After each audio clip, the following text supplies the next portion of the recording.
8 മാസത്തോളം മാലിയിലെ ജയിലിൽ കഴിഞ്ഞ ജയചന്ദ്രൻ മൊകേരി ജന്മനാട്ടിൽ തിരിച്ചെത്തി. ഇതൊരു രണ്ടാം ജന്മമാണ്. ജയിലിൽ കഴിഞ്ഞപ്പോൾ ഇനി പുറം ലോകം കാണാനാകുമെന്ന് കരുതിയിരുന്നില്ല എന്നും ജയചന്ദ്രൻ മൊകേരി പറഞ്ഞു. കോഴിക്കോട് മാധ്യമപ്രവർത്തകരെ കണ്ട ശേഷം അദ്ദേഹം മൊകേരിയിലുള്ള തന്റെ വീട്ടിലേക്ക് മടങ്ങി. സ്കൂൾ വിദ്യാർത്ഥിയെ ശകാരിച്ചുവെന്ന കുറ്റമാരോപിച്ചാണ് അധ്യാപകനും സാംസ്കാരിക പ്രവർത്തകനുമായ ജയചന്ദ്രൻ മൊകേരിയെ മാലിദ്വീപ് സർക്കാർ ജയിലിലടച്ചത്. തെറ്റ് ചെയ്യാതെ തടവറയിൽ കഴിയേണ്ടി വന്നത് ഭയപ്പെടുത്തുന്ന ഓർമ്മയാണ്. തനിക്കെതിരെ ആരോപണമുന്നയിച്ച വിദ്യാർത്ഥിയെ വിളിച്ച് അന്വേഷിക്കുന്നതിനു പകരം തന്നെ ജയിലിലേക്ക് അയക്കുകയാണ് ചെയ്തത്.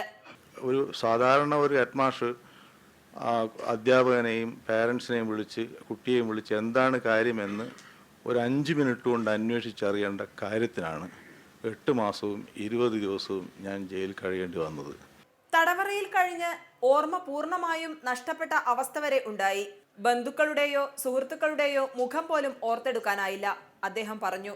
വളരെ ചെറിയൊരു സെൽ, ഒരു 20 അടി നീളവും 10 അടി വീതിയൊക്കെ ഉള്ള ഒരു സെല്ലിൽ ഈ 10 പേര്, അതിനകത്ത് അരമതിൽ മാത്രമുള്ള കക്കൂസും കുളിമുറിയും ഒരു മുണ്ട് മറച്ചു വെച്ച് വേണം ഇതൊക്കെ ചെയ്യാൻ.